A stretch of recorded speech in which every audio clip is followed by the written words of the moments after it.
Breaking news tonight, a crane has crashed down on top of cars in downtown Salt Lake City. Yeah, we have a crew live at the scene. We're going to bring you the very latest information, so stay with us.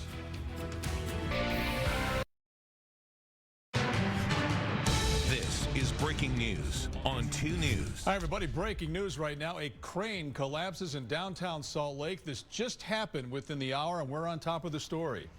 Thanks for being with us tonight. This all happened at a construction site. It's near 200 South State Street. We want to show you exactly where this is happening, the heart of downtown. The crane operator was hurt. Jim SPIEWAK is there for us right now.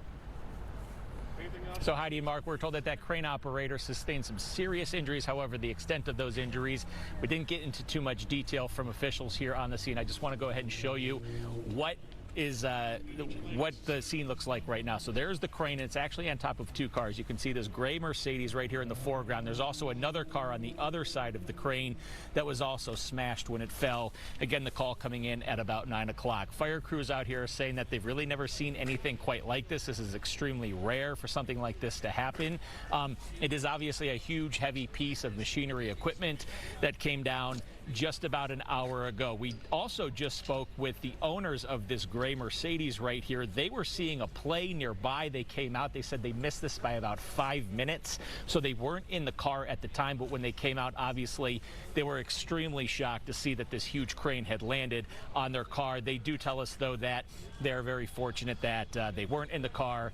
No injuries were sustained from any of the owners of the vehicles. We also got a chance to talk with one of the fire captains who's been out here on the scene. Here's a little bit of what he had to say. Take a listen.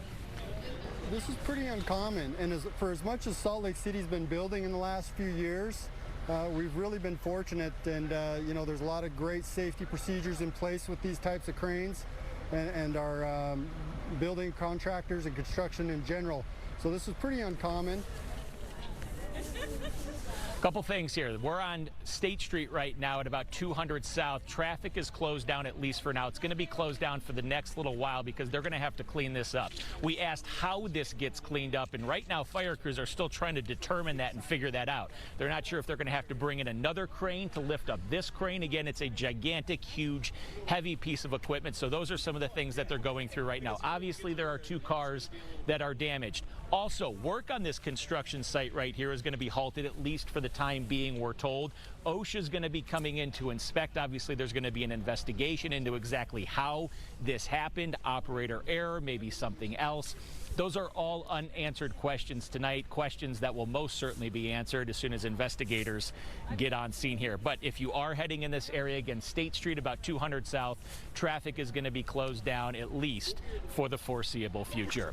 We are live downtown tonight. Jim SPIEWAK, KUTV 2 News. All right, Jim, thank you. We'll have an update on 2 News this morning beginning at 4:25 a.m. Happening right now, the city of Logan on alert after a brazen attempted kidnapping in broad daylight. That's right. It all happened near the high school this morning during rush hour traffic. Right now, 2 News' Jamie McGriff is joining us with more on this very scary story. Yeah, indeed. It's very scary. So one officer at the police department is saying that he has never seen anything like it in his nearly 30 years on the force. I've been here 29 years. I can't think of another kidnapping like this that we've ever had. Captain Curtis Hooley with the Logan Police Department wants you to take a good look at these photos. Officers believe the suspect was driving this gray or silver Honda Civic near Logan High School when he tried to kidnap a woman walking to work just before 8 this morning. It doesn't appear to be just a random thing. It appears that he knew what he was going to try to do. Whether or not it was for her particularly, we don't know. Captain Hooley explains how it all went down. The suspect vehicle drives past her. He goes down around a corner, turns around, comes back, parks, gets out of his vehicle, opens the trunk, and then waits for her. And as she walks by, he reaches out, grabs her. They struggle. At one point, she gets punched in the eye by him. She goes to the ground. He jumps in his car and speeds off. The suspect description is limited. I mean, the victim was taken, you know, she was fighting for her life, basically. And so she was not able to glean all that information for us. So if you live near 3rd South or 1st West from 3rd to 400 South, Logan police say, listen, you need to check your doorbell cameras, specifically between 7:30 and 8:30 this morning. If you see the suspect's car, call police. The number is on your screen. That number, 435-753-7555. Mark, Heidi. Jamie, thanks. New at 10 tonight, a disturbing story involving dead animals in Utah County. Police are telling us a call from neighbors led them to find 16 dead dogs inside of a woman's home there. Jeremy Harris is live for us in Eagle Mountain tonight. And Jeremy, what have you been able to find out? Such a sad story. Yeah, Heidi, the details of this story are upsetting, but sheriff's officials say over the last few years they've been having issues with an elderly woman here in Eagle Mountain who has a lot of dogs and either can't or won't take care of them. That woman apparently went to the hospital earlier this month. Her neighbors got concerned about the animals, and that's what led sheriff's officials to a disturbing discovery. You never know what may be going on behind the walls of someone's home. It was behind the walls of one home that police say things had spiraled out of control. And they found a total of 30 dogs in the house. 16 of those dogs were dead. Sergeant Spencer Cannon shared these pictures of what deputies found inside the 74-year-old woman's house.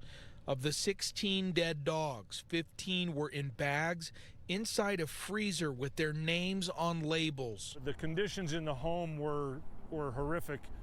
You walk in and you're just overwhelmed with the smell of urine and feces. The 14 surviving dogs were taken to a shelter. Treating animals this way is not okay. Police say they aren't sure why the woman had so many dogs in the first place. 4 years ago, 14 dogs were seized from her home, and she was allowed to keep 4 of them. Police say they hope criminal charges this time will keep her from taking in dogs again in the future. It's disturbing. It's kind of sad that somebody would have these dogs and either not have the ability to care for them or the desire to care for them. Now, police have asked prosecutors to charge this woman with 30 counts of animal cruelty. Now, police are not releasing the woman's name yet. They also did not release her address other than that she lives in Eagle Mountain. They say they fear that she could face retaliation because of the nature of the allegations involving animals. Reporting live in Eagle Mountain, Jeremy Harris, KUTV 2 News. All right, happening now, a look at Provo Canyon for you tonight. We're seeing rain in the valleys. We've got snow in the mountains. That's the way we like it this time of year. That's right. This afternoon, we had the warm part of the day. Now we're headed towards the storm part. Chief Meteorologist Sterling Poulson has the very latest. Yeah, and the storm part isn't going to last long. So far, the rain totals have been generally less than 2/10 of an inch. In fact, only 3/100 in Provo and West Jordan, and North Ogden has only had 8/100 of an inch of rain. So the storm is pulling out. You can see the heaviest showers now are down in Utah County. That's going to continue to pull toward the south and east over the next 24 hours. And we do have a few showers still up here in the northwestern corner of the state, so we're going to watch those overnight. But all of this is moving toward the southeast, and we should see improving conditions by tomorrow and a warm-up coming later in the week. But the rain picks up again about 5 a.m. through about 9 a.m., so you will have showers for the morning commute. I'll talk about the morning commute and the rest of the week coming up in my full forecast. All right, Sterling, we'll see you in a few minutes. All new at 10 tonight. It's something you might not think about, but it's hitting local and small breweries hard. Yeah, the price of aluminum beer cans is shot way up, and as Jim SPIEWAK shows us, a few cents increase here and there could have a huge trickle-down impact for business owners. A lot of sleepless nights. It's tough. An extra 3 cents per can might not seem like a lot, but when you're buying 1.5 million cans of beer a year, it adds up. Nothing we can do about it. We can, complain and moan and groan about it. Last year, Trent Farger at Shades Brewing in Salt Lake was paying about 9 cents a can. He recently got notice from the vendor he buys from. That'll now be 13.5 cents a can. The people who actually roll the flat aluminum to be able to make the cans, the cups for the cans, has been increasing their price. Shades puts their own labels on their aluminum cans with this machine. Some are shrink wrapped and others are stickers, which is a little bit cheaper. But now Trent is considering other ways to save costs because the price he can sell beer in the store, which is most of his revenue, is fixed. So are you eating this cost in? Yeah, we take it out of our pocket. Our employees suffer because of it. The company suffers because of it, and we take less home. And it's not just beer makers. Any business that deals with aluminum, especially aluminum cans in lower quantities, will feel the pinch. Anybody who's not a Coca-Cola or Monster Energy or a Budweiser or Miller Coors in the beer industry, you know, they're basically left in the dark trying to figure out how to put something on a shelf that looks halfway decent. Trent says he has no choice but to keep buying the cans. The price hike starts April 1st. Calls to the aluminum can vendor were not immediately returned tonight. We'll keep you posted on the story. All new at 10, we're hearing from the Ski Patrol Association after Vail Resorts announced it is now raising pay for all workers at its resorts, including Park City. We're incredibly excited to see a raise for workers. It's a huge step forward for livable wages for ski industry workers, and we're really excited that we got to be a part of this. The Ski Patrol Association has been negotiating for the better pay for well over a year now. Under this new agreement, a new ski patroller will make $21 an hour starting next season. That's compared to around $15 an hour right now. If you want to see more on this story, head on over to KUTV.com. Looking live in Ukraine for you right now, where it's about 9 minutes after 7 o'clock in the morning. The capital city of Kyiv in a 35-hour curfew at the direction of the city's mayor today. A beautiful sunrise there this morning. The mayor made his decision as Russia is bombarding Kyiv with near constant shelling and airstrikes of residential buildings. Today, 3 European prime ministers went to Ukraine, and President Biden says he will be heading to Europe next week. And in just a few hours, Ukraine President Zelensky will be delivering a virtual address to Congress tomorrow morning. That will happen around 7 in the morning Mountain Time, our time here. You can find that address with a special report here on 2 News tomorrow following 2 News this morning. A crane has collapsed here on State Street, crushing 2 cars right behind us. We just spoke with the owner of that car, how close they say they were to being in it before that crane came down. That's straight ahead. And as you can imagine, traffic jams because of this crane collapse tonight. I'm going to let you know exactly which streets are blocked off. Snow falls and your taxpayer dollars go to work. How much you're paying for the state to clear roads, that's coming up. 2 News 10 at 10 continues. To bank. Hey, if you're just joining us, breaking news off the top of the show. A crane collapsed in downtown Salt Lake City about 9 o'clock tonight. We want to go back out live to Jim SPIEWAK, who's on the scene. This is 200 South State Street. And Jim, you've been talking to people in this area.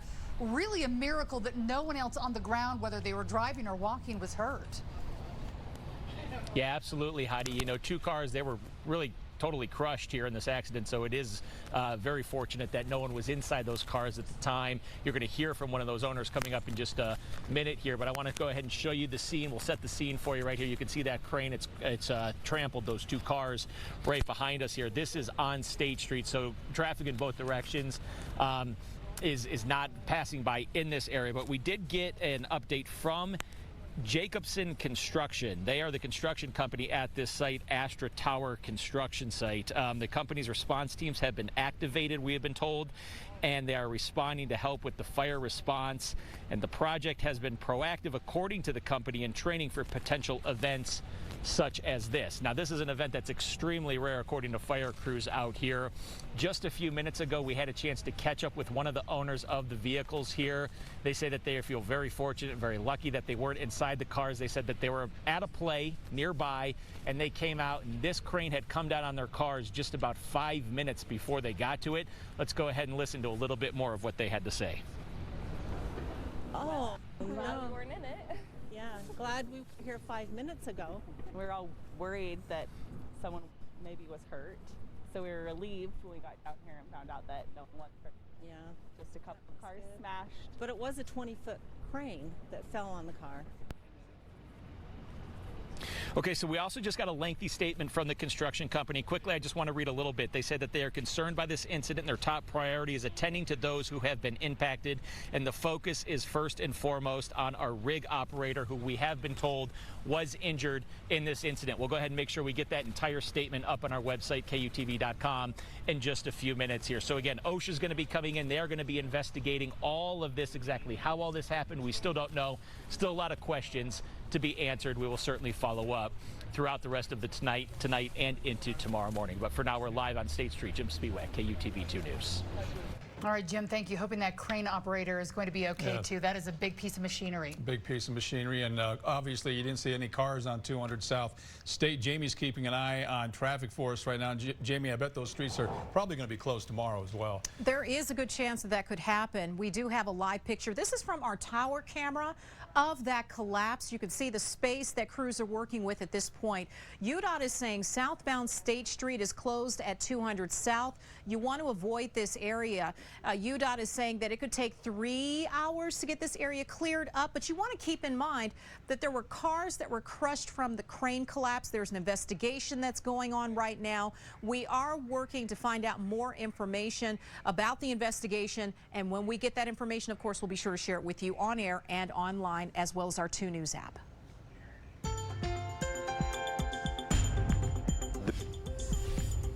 In terms of cost is the duration of a storm.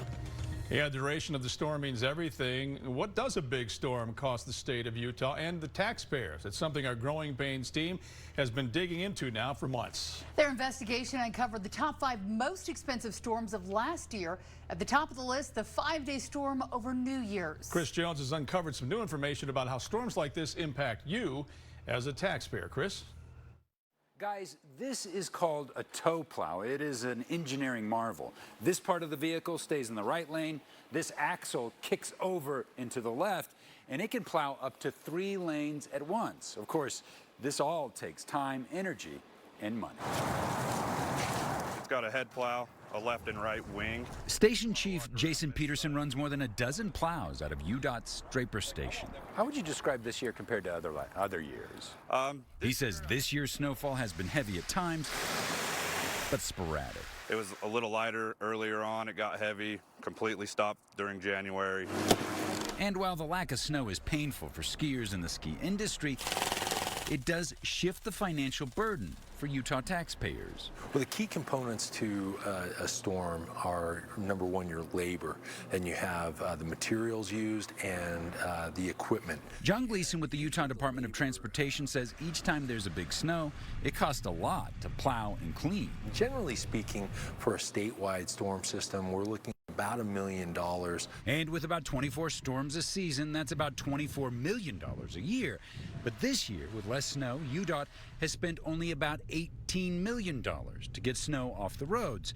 But it's not like that money just sits in a bank account. That our day becomes mainly strictly crashes. Over at Utah Highway Patrol, Cameron Roden says they can deal with nearly 200 crashes a day when it snows. That can cost taxpayers about $55,000 just to get those cars off the road. Yeah, our focus will shift from doing just the normal, traffic stops. But with less snow this year, Roden and Gleason say the money just shifts to different jobs. So this is the FRS unit. At UDOT, that means when these plows aren't running, Jason and his crew are. It gives us opportunities to do things that we normally would do later in the year. For Peterson, his life is consumed by snow. And the light snow over the last 3 years means more time with his family. Okay, so you've had 3 Christmases in a row at home. Oh, that's good. Peterson says that this different weather pattern that we've had this year has given them the opportunity to do maintenance projects that they would usually have to delay until May or June. Guys, back to you. All right, Chris, thank you very much. And if you have a tip for the Utah Growing Pains team, we want to hear from you. You can send us an email at newsdesk@KUTV2.com. Downtown in Salt Lake tonight, a little bit of drizzly rain coming down. Yeah, and snow in the mountains, which is the way we like it, right, Sterling? Yeah, but it's wrapping up pretty quickly. As we take a look at the radar, you can see that most of the rain in the Salt Lake Valley has ended now, clear up to the north end. A few showers coming across the north end of the Great Salt Lake. We will see more showers in the morning.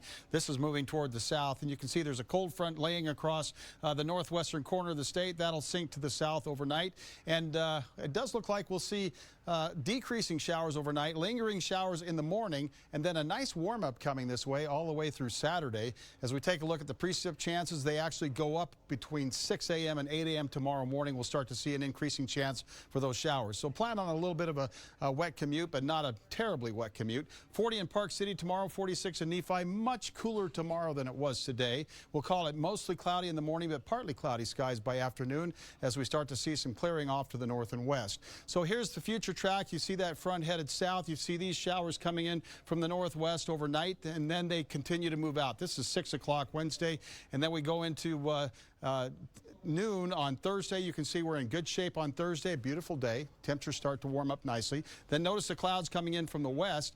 That's when the warm air starts to approach. This is 4 a.m. on Friday, and this is 11 a.m. Friday morning. You can see that mild air pushing in from the west and giving us some really warm temperatures as we move into Friday and Saturday. But the 6 to 10 day outlook says below normal precipitation from the 21st to the 25th. We don't like to see that in March. The eastern half of the country, actually the eastern 2/3 of the country, sees above normal precipitation. So here's the 7-day forecast for St. George. Not bad as far as temperatures are concerned. We hit 76 on Saturday. Breezy conditions move back into the forecast Saturday through Tuesday. Overnight lows near 50 and then dropping to the 40s. For Salt Lake City, we're at 49, then up to 66 on Saturday.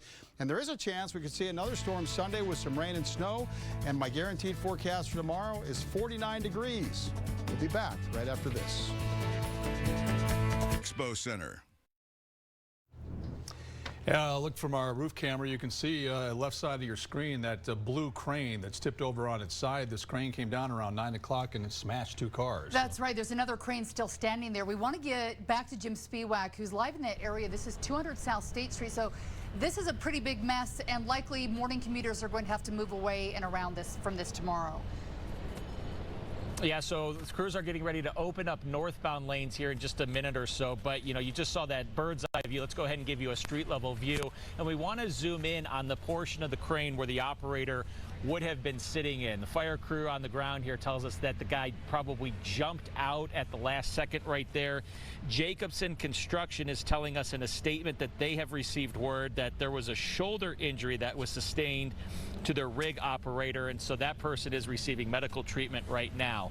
One of the things, obviously, after an incident like this that's going to come into question is permitting and safety standards and training and all those types of questions. OSHA's on its way in to investigate. Again, quoting from the statement from Jacobson that they sent us, they said that they are cooperating with authorities. They're doing everything they can to address the situation. Because of downtown construction, it involves complex and sometimes delicate work, so their safety standards for their company's safety standards and policies are pretty stringent, and they are more stringent than those set forth by most local, state, and federal agencies. So that's coming from the initial statement from Jacobson Construction that we just got a few minutes ago. So a lot to be done out here still. Crane still needs to be cleaned up. The 2 cars underneath it still need to be cleaned up, and we will continue to stay out here and gather information and bring you the latest. Live downtown, Jim SPIEWAK, KUTV 2 News. All right, thank you, Jim. Tuesday nights means talking jazz, and tonight the radio voice of the team for some calming advice for Jazz Nation. Plus, it's the postseason for the Aggies. Utah State in that other tournament, facing the Ducks when we're talking sports next.